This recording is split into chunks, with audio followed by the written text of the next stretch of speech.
नमस्कार विद्यार्थी मित्रांनो, स्वागत आहे तुमचं गणित शिकूया या यूट्यूब चॅनलमध्ये. विद्यार्थी मित्रांनो, आपण इयत्ता 10वी विज्ञान भाग 1 यामध्ये प्रकरण 6 प्रकाशाचे अपवर्तन याचा अभ्यास करत आहोत. त्यामध्ये आपण आज ताऱ्यांचे लुकलुकणे या घटकाचा अभ्यास करणार आहोत. चला तर आता आपण आजच्या व्हिडिओला सुरुवात करूयात. सांगा पाहू. उन्हाळ्यात रस्त्यावर किंवा वाळवंटात पाणी साचल्याचा आभास तुम्हाला झाला आहे का? प्रथम हा आभास किंवा मृगजळ म्हणजे काय हे समजून घेऊ.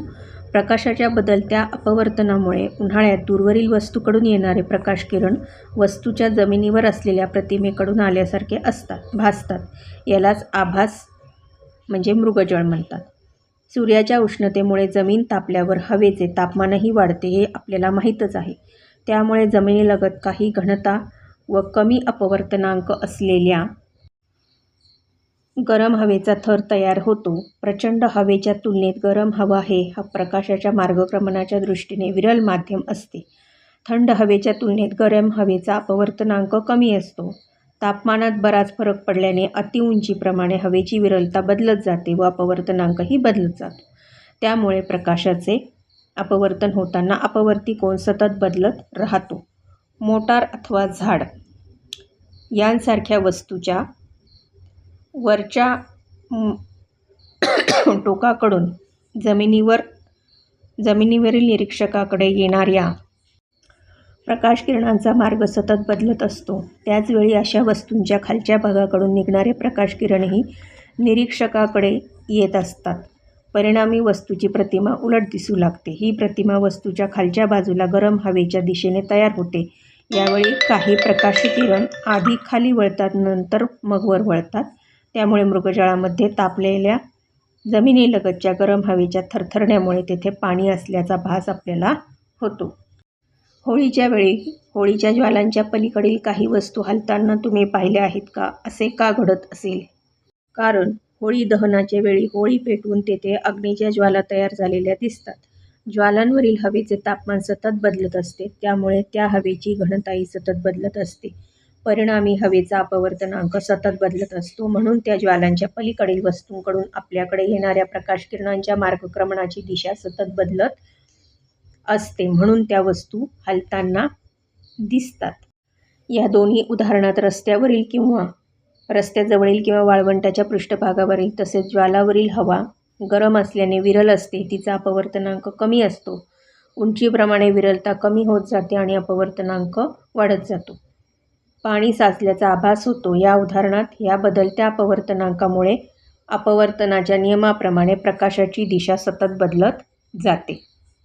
तर दुसऱ्या उदाहरणात बदलत्या अपवर्तनांकामुळे बदलणाऱ्या प्रकाशकिरणांच्या दिशेमुळे होळीच्या ज्वालांपलीकडील वस्तूंची जागा बदलल्याचा म्हणजे वस्तू हलल्याचा भास होतो. आकृती 6.5 मध्ये दाखवल्याप्रमाणे दूरवरील वस्तूकडून येणारे प्रकाशकिरण त्या वस्तूच्या जमिनीत असलेल्या प्रतिमेकडून आल्यासारखे भासतात. याला मृगजळ असे म्हणतात.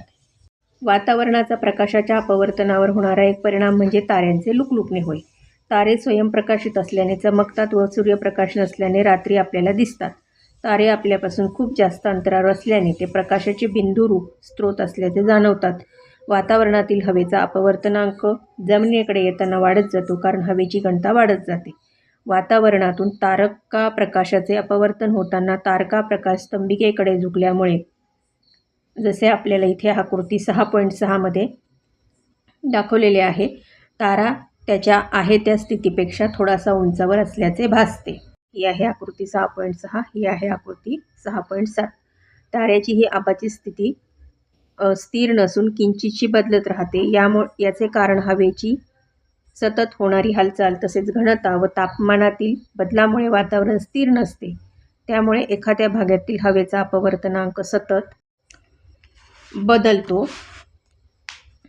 अशा प्रकारे अपवर्तनांकात होणाऱ्या बदलामुळे ताऱ्याची आभासी स्थिती व प्रखरता सतत बदलत असते व त्यामुळे ते लुकलुकताना दिसतात. ग्रह आपल्याला लुकलुकताना दिसत नाही. याचे कारण ते आपल्यापासून ताऱ्यांच्या तुलनेत बरेच जवळ असतात. त्यामुळे ते एका बिंदुस्रोत नसून बिंदुस्रोतांचा समूह असतात. वातावरणातील बदलत्या स्थितीमुळे यातील काही बिंदू अधिक तेजस्वी तर काही कमी तेजस्वी दिसतात व त्यांचे स्थानही बदलते, पण त्यांची एकूण सरासरी प्रखरता स्थिर राहते, तसेच त्यांचे सरासरी स्थानही स्थिर राहते, म्हणून ते लुकलुकत नाहीत. सूर्योदय होणे म्हणजे सूर्याचे क्षितिजाच्या वर येणे असे आपण म्हणतो, परंतु आकृती 6.7 मध्ये दाखवल्याप्रमाणे सूर्य क्षितिजाच्या थोड्या खाली असताना त्यापासून येणाऱ्या प्रकाशाचे पृथ्वीच्या वायुमंडळातून येताना अपवर्तन झाल्यामुळे प्रकाश वक्र मार्गाने आपल्यापर्यंत येतो. यामुळे आपल्याला सूर्य क्षितिजावर येण्यापूर्वीच दिसू लागतो. असे सूर्यास्ताच्या वेळेसही घडते व आपल्याला सूर्य क्षितिजाच्या खाली गेल्यावरही काही काळ दिसत राहतो.